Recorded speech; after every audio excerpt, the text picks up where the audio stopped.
The woods can be dense for our acts. The sea can be deep for our diving. Hope comes and stops us in our tracks. Bravely we prove in our striving, trudging together each day. Where there's a will, there's a way.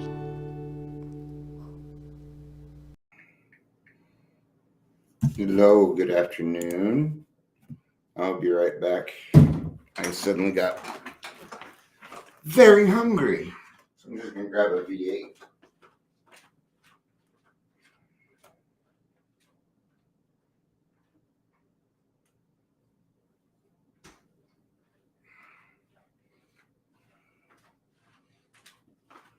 You know, it's funny how doctors will tell you things, but they're just not right. Hi, Ingrid. Good to see you. Hi. Doctor said, well, you probably have acid reflux. No. I said, you know what? It feels like everything's sitting on this top of my stomach. And ever since I did the stuff for the colonoscopy, it's not happening anymore. See, I was right. Listen to yourself. Listen to yourself. Create boundaries. I see too many of my friends out there saying, all these toxic people in my life. Well, let them in. Don't let them in, man. Okay. If somebody is taking your serenity, get rid of them. Right? Now, that isn't always possible, but I don't keep toxic people in my life. I don't really want to call them. You know what? If we're not on the same path, it won't work. Okay? You don't owe anybody an explanation, except maybe your children, right? But you don't owe anybody an explanation. No. Be you. It's all right.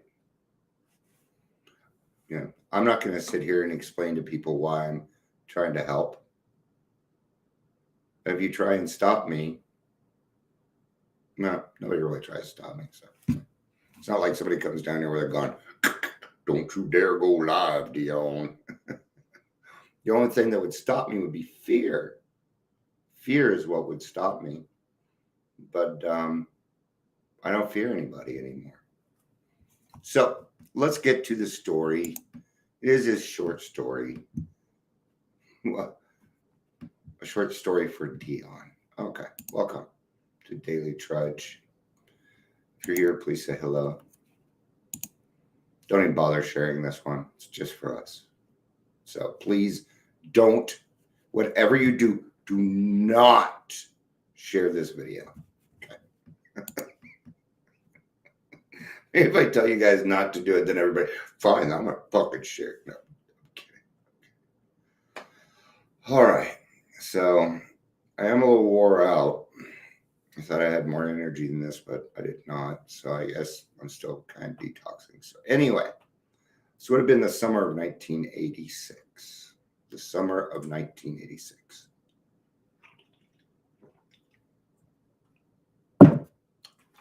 I was in a place at this time. I was in a place we called Gemini Shelter. And I was doing extremely well. In fact, when I got there, I decided, you know what? What I'd like to do is kind of go ahead and shape up and see if I can't start being a better person. Right? So I really started applying myself while I was there. So I could show my mom and you know, other people that I was serious, right? And I was third level, so I had a lot of freedom. I was allowed to leave for an hour each day and go for a walk, do whatever, come back. I was allowed to leave every other week for a weekend and go to my parents' house and come back. And I would always take the bus to do that. I never asked my parents to pick me up, anything like that. It was 1986. I would take the 15 and then the 0. Okay. Actually, not that long of a trip for me. Series of bus, right? And I'd been there a couple months, and my mom approached me,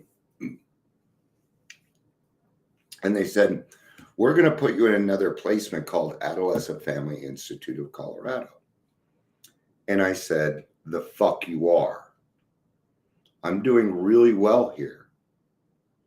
So you either leave me here or let me come home, because I'm doing a lot better and I'm ready. No, you need to. Okay.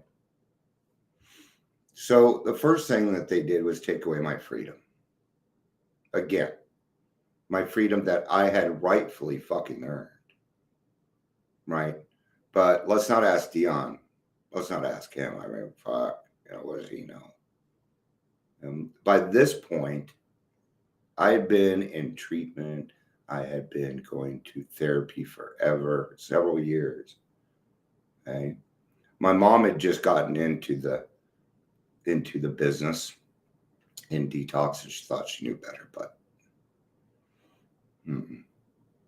no. This move right here would help me to determine the fact that I did not ever want to move back home again. No. Not only that, but they were taking away my whole summer, something I hadn't had in 6 years. Okay? I was always grounded. I was always in trouble. I was the black sheep. I got in trouble for shit I didn't even do. All the time. They just wouldn't believe me. Oh, you're lying. Why aren't your grades better? Because I don't want to. I was being honest. They just didn't want to hear it. So they take me to Adolescent Family Institute of Colorado. And I'm bitching at my mother the whole way. And I told her, I'm going to run. You know I'm going to run. I'm going to run tonight. They're not going to be able to hold me. And you know it. So they drop me off and I'm waiting. And my mom goes in to talk with Dr. Pontius, Dr. P. Oh, good old Dr. P. That was a piece of shit. Okay. They get into an argument. He proceeds to get into an argument with my mom. She comes out and I can see that they're arguing. And I'm like, thanks. You pissed the guy off. And they didn't treat me very nice. Well, and I did try to run that night. Everybody knew I was going to try to run that night. But in the boys' dorm, they had a guy sitting there and he acted like he was sleeping and blah, blah. He got me. All right. Next day, they take all my belongings and put a shirt on me that says property of AFIC. So now I'm nothing. I go from having all the freedom that I had earned back to nothing again. This wasn't the first time. This was like the third time they had done this to me.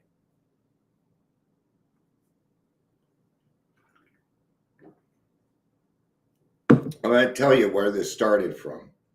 I always go through Facebook and I see, have you seen this child? And sometimes I think, does that child want to be found? Facebook, I would have hated Facebook when I was a kid because I was always running away. I did not want to be found. I was doing everything not to be found because you were fucking with my life. They didn't have to deal with any consequences.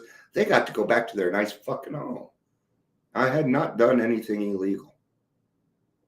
I hadn't. Running away is not illegal. It is not against the law to run away. Why was I running away? Because I didn't feel safe there. So, next day they had me cleaning up. They said, you don't get to go play football with the other kids because you tried to run. And I said, I don't care. Because I didn't. I didn't care. I was looking. So what I was doing is I was cleaning up, and they left me unattended, dumbasses. Okay, and I could have gotten, but I didn't, because I looked up on the board and I noticed that they were going White River rafting in 2 weeks. I'm like, I'd like to go White River rafting. And I noticed on the board it said, parents will need to provide sleeping bags and tents. I'm like, oh, will they?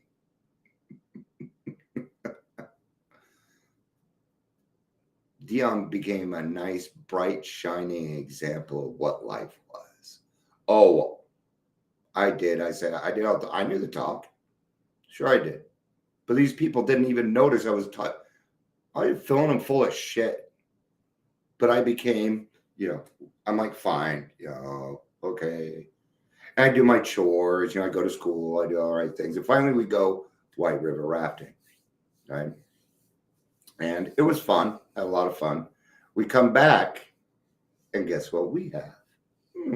Camping equipment, right? While I was on this trip, there was a guy that was, let's just call him a jock, right? He was a jock. And he hated being there too. So I convinced him to run away with me. And why did I do that? Why? Because I knew that if I convinced somebody else to run with me, they wouldn't take me back. I knew the rules. Sure, I did. I'm a Virgo. I know rules. I'm a rule pusher. I'm a big book thumper, for God's sakes. And so we get back, right? And it's about a couple days before 4th of July. It was perfect. It's perfect. 4th of July, big day. Everybody's celebrating. Okay. Now, we had done so good and so well that their vigilance was way down. And I knew this because I had been watching. I've been watching. So we had to go put on our swim trunks because it's time to swim, and then we're going to eat and, chore time. So everybody's putting on their trunks, and my friend and I, we stayed back a little bit. I open the window of the bathroom, I push out the screen because behind there is the street, right? And we shoved all of our stuff out there. Sleeping bags. Remember, it's 4th of July. And I threw a blanket. He's like, what is that? Just shut up. Shut up, Tom. Okay. So we go swimming. They're not looking around for this shit. They're not looking around for it. Right? Actually, I'm not opening a few. I'm tired. But so it's chore time. And my chore, because I had volunteered, because nobody likes to do it, to take out the trash. Well, the dumpster is right next to the boys' dorm and right around the corner to where our shit is at. I'm like, dude, time to go. We take the trash out. We go around. I take the blanket and I throw it over the fence because it's a barbed wire fence. So I threw it over the fence so we could get over. We grabbed our shit. We hopped over the fence. And there was a trail straight across the street. We hopped on that trail and we were gone. Right? It was 3 hours before they knew we were gone. Actually, in my mind, I probably exceeded that. It was probably more like an hour. Okay. So even then, even 15 minutes. Okay. Now they're in trouble. They're in big fucking trouble. I don't know if they got fined for it, but they obviously weren't watching. Oh. All right. So I spent the summer how I wanted to. They didn't find me for 3 months. Okay, 3 months. I was doing fine. The last month and a half, I was actually sleeping in the house. I was showering at home. I was eating at home. They just didn't know it. Yeah. One day I finally did get caught. All right. And so what happened after that is I went to juvie for a minute, for running away. We better put this guy in juvenile detention, right? And then over to Arapahoe shelter, and then I divorced my parents. So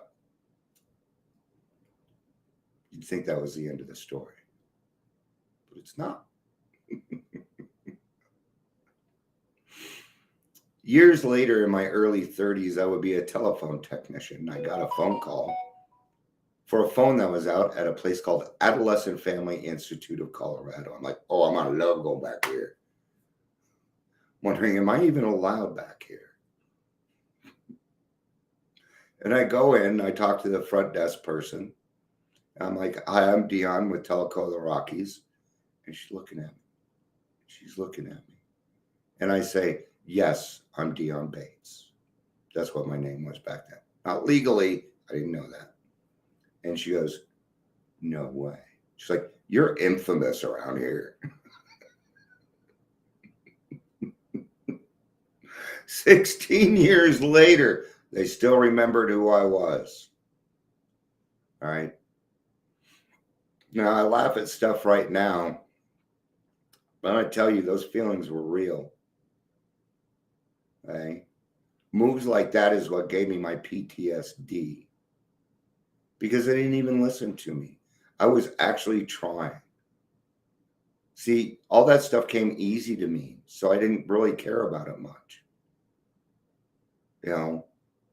My parents would give money for grades. I'm like, I don't want money. I want a hug. No, we can't do that. You want $5? No. See, you couldn't buy me with money. And so therefore my parents wasn't very successful with me.